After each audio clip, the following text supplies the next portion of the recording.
सब फेल क्योंकि प्रॉफिट्स नहीं बन रहा है। जो इस्टेब्लिश हो चुके हैं फ्लिपकार्ट वगैरह, उनका लॉस चल रहा है तो ठीक है, उन ज़्यादा फ़र्क नहीं, वो चल रहा है। लेकिन स्मॉल स्टेज अगर स्टार्टअप में ही इतने लॉसेज हैं, कोई प्रॉफिटेबिलिटी का पाथ नहीं है, मार्केटिंग करने के लिए कोई और एडिशनल कॉस्ट करके एक कस्टमर जिसको वो 1000 का प्रोडक्ट बेचना चाहता है, उस कस्टमर को लाने के लिए 1000 रुपये लग जाते हैं। अब लोग स्टार्टअप में बस वो पैसा कमाने के लिए घुस रहे हैं, और वो उनकी भी गलती नहीं है क्योंकि इकोसिस्टम ही ऐसा बन गया है स्टार्टअप का कि अब स्टार्टअप फाउंडर्स की गेम ही नहीं रही है। Startup is a game, right now it is a game of venture capitalist. तो वेंचर कैपिटलिस्ट के लिए स्टार्टअप एक इन्वेस्टमेंट का तरीका है।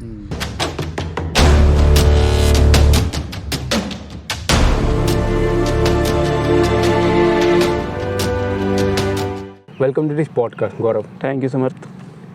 तो आज इस पॉडकास्ट में बेसिकली हम लोग मेजर जो मुद्दा जो है स्टार्टअप के बारे में, जो कि बहुत ही ट्रेंडी टॉपिक है। तो हमने देखा है कि जो काफ़ी बच्चे लोगों को, काफ़ी लोगों को भी, एडल्ट लोगों को भी क्या होता है ना कि IIT का टैग चाहिए होता है, IIM का टैग चाहिए होता है, एम्स, डॉक्टर, IAS। तो अभी रिपोर्ट में आ रहा है कि काफ़ी लोगों को फाउंडर टैग की भी ज़रूरत पसंद करते हैं। तो ऐसा तुम क्या सोचते हो कि जो फाउंडर टैग लोग क्यों चाह रहे हैं, कि कैसे चाह रहे हैं ये सब? अभी जो लिंक्डइन पे जितना मैंने ट्रेंड देखा है उसमें ऐसा है कि इस समय एवरीबॉडी इज़ लाइक जॉब के पीछे सब भाग रहे थे अभी तक, लेकिन अचानक से जो स्टार्टअप इकनॉमी चली है उसमें पैसे इतने डल रहा है उसमें इकोसिस्टम के अंदर, तो अचानक से एक फाउंडर टैग ऐसा दिखता है कि हम जॉब वालों से अलग हैं। तो एक तरीके से एक एस्केप मारने की अटेम्प्ट है कि to look extra cool other than जो नॉर्मल जनता कर रही है। वो उन्हें लग रहा है कि सब जॉब पे जा रहे हैं तो हम क्यों जॉब पे जाएं। तो वो एक कूल दिखने के लिए भी है, लेकिन उसमें कुछ जेन्युइन भी हैं। लेकिन मेजॉरिटी का ये है कि अब तो ऐसा है कि हर कोई कार्ड छपवा ले रहा है, उसी में वही CEO है, वही CTO है, वही CMO है, वही मैनेजिंग डायरेक्टर, ऑपरेशन मैनेजर, सब वही है। और उस कार्ड पे जो नंबर जो लिख रहा है उसको फ़ोन करो तो वही उठा रहा है। तो वो जो फाउंडर है, लिखा हुआ फाउंडर, वो मेरे को लग रहा है बस ट्रेंड है to escape the reality, escape the hard mentality. But I think उसमें कुछ अच्छे भी हैं, बट मेजॉरिटी मेरे को लगता है कि it's just running after the founder tag. वो आई थिंक अच्छा भी है क्योंकि हर कोई एक अटेम्प्ट मार रहा है, फाइट करके कुछ इनोवेशन करने की कोशिश कर ही रहा है फाउंडर बन के। बट सिर्फ उस फाउंडर टैग के पीछे जाना स्टार्टअप इकोसिस्टम में घुसने के लिए कि मैं तो सिर्फ फाउंडर बनना चाहता हूँ, कोई प्रॉब्लम नहीं है, मैं खुद ही से प्रॉब्लम बना रहा हूँ, उसी को मैं अपनी कंपनी बन के उसी का फाउंडर बन जा रहा हूँ। तो वो मेरे को लगता है हार्ड मेंटालिटी हो गई। और वही जो रेस चलती थी पहले कि IIT, IIM, अब एक नई रेस चल रही है, फाउंडर बनना है मेरे को। तो ऐसा मेरे को लग रहा है ट्रेंड जितना मैंने देखा है। वो अच्छा भी है, उसमें कुछ नेगेटिव भी है बट कुछ पॉजिटिव भी है। तो that's what I think. Positive में जैसे तूने बताया ना, जब ट्रेंड बन रहा है तो मुझे भी ये लगता है कि जहाँ पे ट्रेंड बनता है ना, तो वहाँ पे काफ़ी सारा इनोवेशन होता है और कंपटीशन बहुत होता है। तो ये सही लगा कि फाउंडर टैग में ये पॉजिटिव है। नेगेटिव में भी बहुत है, you can understand also. Negative में बहुत है हर्ड मेंटालिटी जहाँ पे भी आता है वहाँ पे काफ़ी सारे स्टार्टअप जो है वो फेल हो जाते हैं, और रिपोर्ट के हिसाब से भी है 99% जो है वो डेफिनेटली फेल होने का। तो दूसरा क्वेश्चन जो मेरे माइंड में आता है कि जो स्टार्टअप का जो काफ़ी मोस्ट इम्पॉर्टेंट एस्पेक्ट भी होता है, जो कि जो मेन जो है ना बजट भी उनका पार्ट होता है। अब क्या है कि जो स्टार्टअप जो है वो फेल हो जाते हैं, उस पर आप डिस्कस कर सकते हैं।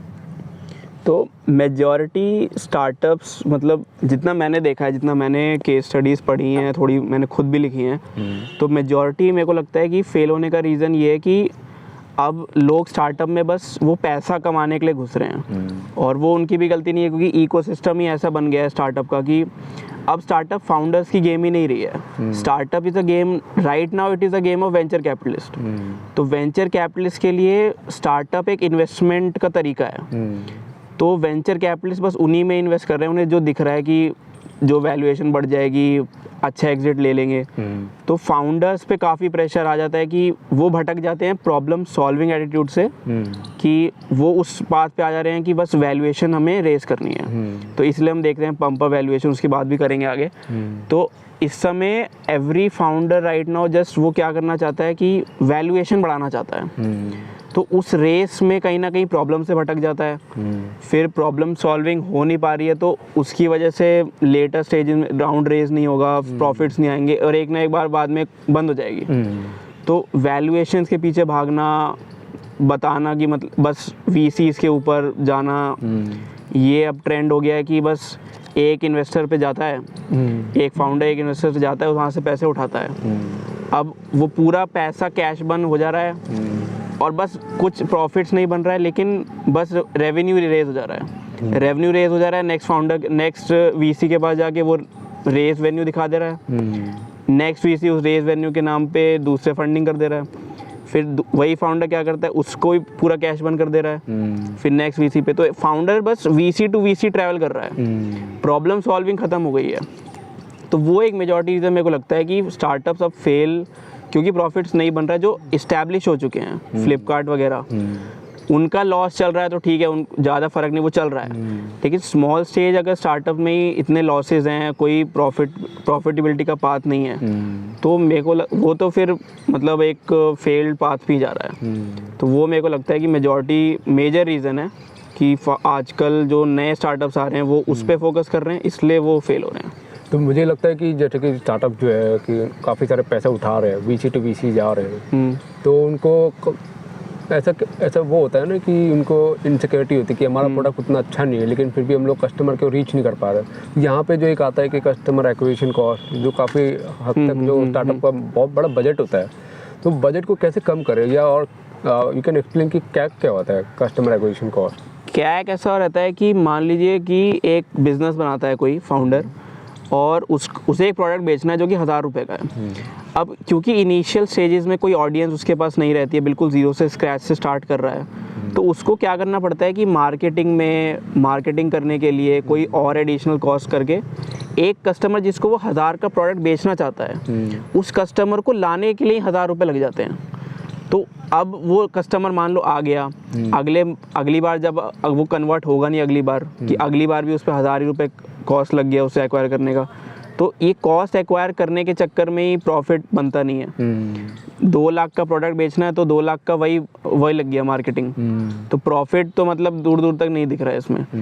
तो इस समय मेरे को जो लगता है, जो ट्रेंड है, जो अच्छे स्टार्टअप जो बूटस्ट्रैप में कर रहे हैं, उन्हें बस यही है कि जो नॉन मार्केटिंग करके जो ऑडियंस बिल्ड हो रही है, ऑर्गेनिक ऑडियंस अगर बिल्ड हो रही है, वहीं से मतलब वही एक बात है कि कॉस्ट एक्विजिशन कॉस्ट जो होती है CAC, वहाँ अगर वो कम हो जाए, वहाँ से फिर मतलब मेरे को लगता है कि वहाँ से प्रॉफिट्स बन सकते हैं। कस्टमर एक्विजिशन कॉस्ट को कम करना ताकि मार्केटिंग स्पेंड बिल्कुल कम हो जाए, वहाँ से जो प्रोडक्ट बेचेगा, वहाँ से प्रॉफिट मार्जिन वो सीधा कंपनी में आ जाएगा, वो मार्केटिंग में स्पेंड ही नहीं करना होगा।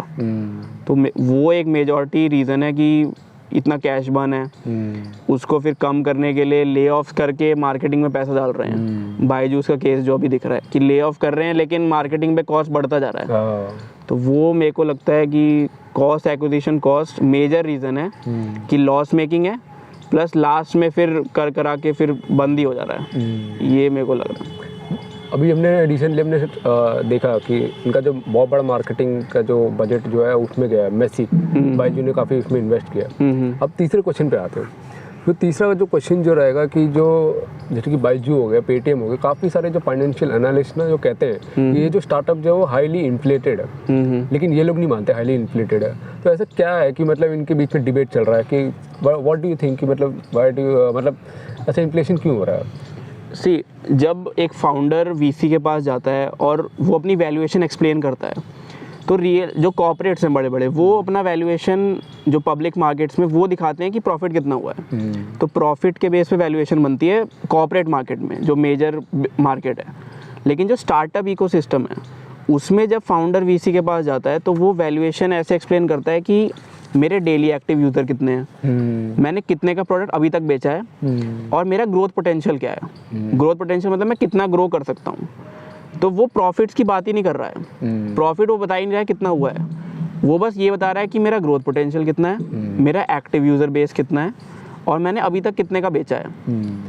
तो इस सब में क्या होता है कि वो बस ये बता रहा है कि मेरा रेवेन्यू कितना है। अब पेटीएम का रेवेन्यू बहुत है और बढ़ भी रहा है, लेकिन पेटीएम ने, जोमेटो ने, आई थिंक पॉलिसी बाजार ने भी इन्होंने जब से ये फाउंड हुए हैं इनका आज तक प्रॉफिट ही नहीं हुआ है। फ्लिपकार्ट का आज तक प्रॉफिट नहीं हुआ, स्नैपडील का प्रॉफिट नहीं हुआ है, क्रेड का आज तक प्रॉफिट हुआ ही नहीं है। लेकिन रेवेन्यू बढ़ता जा रहा है हर साल। पेटीएम का भी रेवेन्यू बढ़ता जा रहा है, क्रेड का ही बढ़ता जा रहा है। तो वो रेवेन्यू जो बढ़ रहा है उससे वीसी को लग रहा है कि ग्रोथ पोटेंशियल है, क्योंकि अगर आज इसमें इन्वेस्ट कर दिया, रेवेन्यू तो बढ़ ही रहा है, किसी और वीसी समझेगा कि रेवेन्यू बढ़ रहा है तो वो अगली ज़्यादा वैल्यूएशन दे देगा, तो ये वाला वीसी एग्जिट कर जाएगा। तो ये रेवेन्यू की गेम बन गई है। और बस ये ऐसा हो गया है कि ये जो 3 चीज़ें हैं, ग्रोथ पोटेंशियल वो सबका बढ़ रहा है, ज़्यादा तो बेच ही रहा है, पेटीएम भी ज़्यादा बेच रहा है, बढ़ भी रहा है, यूपीआई वगैरह में वो भी बढ़ रहा है, एक्टिव यूज़र बेस भी बढ़ रहा है। तो स्टार्टअप वीसीज को लग रहा है कि ग्रोथ हो रही है, लेकिन प्रॉफिट कोई देख ही नहीं रहा है। तो वो मेरे को लग रहा है कि उसकी वजह से इन्फ्लेटेड वैल्यूएशन आ रही है, सारी पम्प्ड अप वैल्यूएशन है। तो नॉर्मल जो देखता है स्टार्टिंग में, जो देखता है 1 बिलियन 2 बिलियन 3 बिलियन, तो वो सारी पम्प्ड अप वैल्यूएशन है। अभी देखा जैसे पेटीएम अराउंड 15 बिलियन पे आईपीओ करने गया था, बट आईपीओ के बाद इट इज़ लाइक वो सबसे नंबर 1 फिनटेक था, अभी नंबर 1 फिनटेक है रेजर पे, उससे आगे बढ़ गया है। क्यों बढ़ा है? क्योंकि उसकी पब्लिक मार्केट में जाते ही पूरी वैल्यूएशन गिर गई है, क्योंकि प्रॉफिट लोग इन्वेस्ट कर पैसे डालते हैं प्रॉफिट्स पे।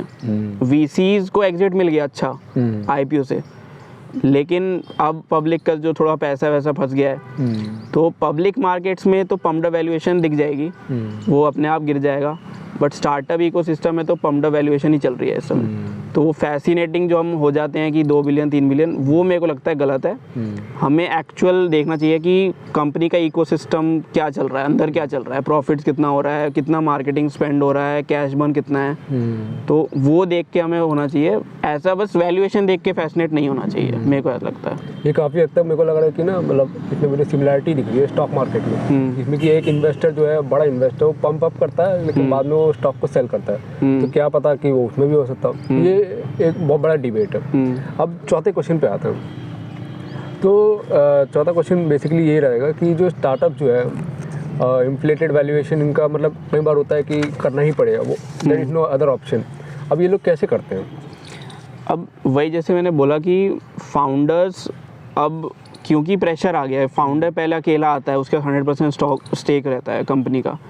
अब जैसे जैसे इन्वेस्टर आते जाते हैं, बोर्ड ऑफ डायरेक्टर्स बढ़ रहे हैं, तो अब क्या हो गया है कि बोर्ड ऑफ डायरेक्टर्स कंट्रोल कर रहे हैं कंपनी को, क्योंकि उनका स्टेक आ गया है, उनका पैसा आ गया है। तो फाउंडर की से कम हो गई है कंपनी के इशू मतलब मैटर्स में। तो बोर्ड ऑफ डायरेक्टर्स आ गए हैं, उनको बस अपना एग्जिट लेना है अर्लीस्ट। एक मैं आपको स्टार्ट बताता हूँ कि नॉर्मल जो इन्वेस्टर होता है, जो हम जैसे इक्विटी मार्केट निफ्टी वगैरह में इन्वेस्ट करते हैं, नॉर्मल एवरेज टाइम पीरियड है 15 ईयर्स, लेकिन जो वीसी इन्वेस्ट करता है उसका एवरेज है 2 to 5 ईयर्स। अच्छा। तो वीसी सिर्फ 2 से 5 साल के लिए रहना चाहता है अपने इन्वेस्टमेंट में, और फिर वो एग्जिट मारना चाहता है अच्छे रिटर्न्स के साथ। तो वीसी बस ये चाहता है कि बस वैल्यूएशन बढ़े, रेवेन्यूज़ बढ़े, लेकिन प्रॉफिट से क्या कर रहा है, प्रॉब्लम सॉल्विंग कर रहा है नहीं कर रहा, प्रॉफिट हो रहे हैं नहीं हो रहे, ले ऑफ कितने होने पड़ रहे हैं, वो सब उससे उसको कोई फ़र्क नहीं पड़ रहा है। तो उस चक्कर में क्या होता है कि डाइल्यूशन इतनी हो जाती है फाउंडर्स की। जैसे मेजॉरिटी स्टार्टअप देखो, जोमेटो की जो फाउंडर है दीपेंद्र गोयल, इतना डाइल्यूशन हो गया उन पे, बस 4.7% बचा है जोमेटो का।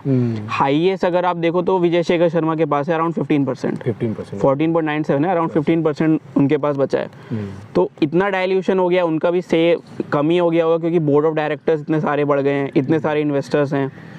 तो हर इन्वेस्टर चाहता है कि बस किसी तरह से वैल्यूएशन बढ़ जाए और अपनी जो वो है अपना एग्जिट सही हो जाए, तो वो प्रेशर पड़ता है फाउंडर्स पे। तो ये लोग अब क्या हो रहा है कि सारा पैसा अब इस तरफ ऐसा डालना चाहते हैं कि रेवेन्यू बढ़ जाए, मार्केटिंग में डाल दिया, कैश बर्न में डाल दिया, एक्विजिशन में डाल दिया। बायजूस ने तो इतना एक्वायर कर लिया है, इतनी सारी कंपनी एक्वायर कर ली है उसने, कि बस अगली वैल्यूएशन में ये दिखा दें कि देखो रेवेन्यू बढ़ गया, क्योंकि पेरेंट तो बायजूस है, वो करेगा तो रेवेन्यू तो बायजूस का ही बढ़ेगा। तो acquisition cost, marketing, cash burn, mass hiring भी हो रही है। अब उसका उल्टा असर हो रहा है कि ले ऑफ करना पड़ रहा है। तो ये सब कर करके बस रेवेन्यू बढ़ाना है, ताकि इन्वेस्टर का प्रेशर है, मतलब बेसिकली इन्वेस्टर को रेवेन्यू चाहिए ज़्यादा, ताकि नेक्स्ट राउंड में ज़्यादा फंडिंग रेज हो, ज़्यादा वैल्यूएशन हो जाए और उसका एग्जिट ईजी हो जाए और हाई रिटर्न्स मिल जाए। तो बस वो प्रेशर पड़ता है उस पर, तो वही है। अच्छा, अब लास्ट क्वेश्चन पे आते हैं। जो हमने काफ़ी हद तक जो स्टार्टअप में ग्लैमराइजेशन देखा है, जो मीडिया जो है वो रेजर पे, पेटीएम, जोमेटो, इन काफ़ी लोगों को प्रमोट करती है इनडायरेक्टली, आपको पता नहीं चलता होगा। अब जो है हमने देखा है ट्रेंड, ये भी देखा है कि जो फाउंडर जो है वो एंजल इन्वेस्टर्स बन रहे हैं। अब ऐसा क्यों है और ऐसा क्यों कर रहे हैं, तो व्हाट आर द मतलब डिफरेंट एस्पेक्ट? सी, जैसे मैंने बोला कि फाउंडर आता है प्रॉब्लम सॉल्विंग मेंटालिटी से, लेकिन वीसी के सर्कल में फंस जाता है, तो उसका पर्सनल एसेट कुछ बिल्ड नहीं हो पाता है क्योंकि डाइल्यूट करना पड़ता है इतना।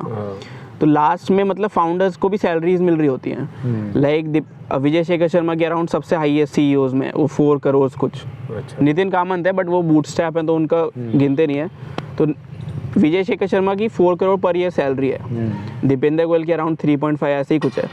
तो पर्सनल एसेट, लेकिन कितने बड़े ये वो हैं, और 4 करोड़ है, मतलब हमारे लिए काफ़ी ज़्यादा है बट उनके हिसाब से तो it's just like 4 crore per year. तो उनकी एसेट बिल्ड जो हो रही है, उन्हें एसेट बिल्ड करनी है, प्लस उन्हें ये भी देख रहे हैं कि उन्होंने बना लिया जो बनाना है। अब वो उस इकोसिस्टम की मदद करना चाहते हैं, दूसरे अपने जैसे फाउंडर्स की मदद करना चाहते हैं, प्लस अपना एसेट भी बढ़ाना चाहते हैं। तो वो अब क्या हो रहा है कि वो खुद एंजल्स बन रहे हैं, ऐसा जैसे शार्क टैंक वगैरह भी हो रहा है। तो एंजल्स बन के एक एम ये भी है कि पर्सनल अपने एसेट्स बिल्ड करने हैं, और दूसरा एम ये भी है कि अब इकोसिस्टम की मदद करनी है। जैसा कि कुणाल शाह भी कहते हैं कि अब हमने जो करना है कर लिया, अब इकोसिस्टम की मदद करते हैं, हमारे जैसे और लोग जो हमारी तरह नहीं हो पाए उतना, तो उनकी हेल्प कर दें ताकि वो भी आगे बढ़ जाएं। तो इसलिए अब एंजल्स की तरफ बढ़ रहे हैं। अब कुणाल शाह वो सबसे बड़े अब एंजल्स हो गए हैं, अराउंड 200 प्लस स्टार्टअप्स में इन्वेस्ट कर दिया है कुणाल शाह ने, सिर्फ कुणाल शाह ने अकेले ने। आई थिंक वो भी कौन, अनुपम मित्तल ने भी 200 अनुपम मित्तल। हाँ, तो यही एक ट्रेंड है, पर्सनल एसेट भी है प्लस हेल्प करना भी है, जेन्युइनली भी हेल्प करना चाहते हैं। तो that's why they are more inclined towards becoming angels. अच्छा। तो हमने काफ़ी हद तक गौरव से सीखा कि स्टार्टअप के बारे में क्या होता है। काफ़ी हद तक जो मतलब छोटे छोटे जो पॉइंट जो है, जो हम लोगों को मालूम नहीं होता या अब हम लोग इग्नोर करते हैं, उसके बारे में हमने सीखा। जैसे कि कोई इंपॉर्टेंट एस्पेक्ट हो गया, जैसे कि टैग हो गया, कस्टमर एक्विजिशन कॉस्ट, तो काफ़ी सारी चीज़ें हमने सीखे। तो मैं थैंक यू कहना चाहूँगा। Thank you. ओके।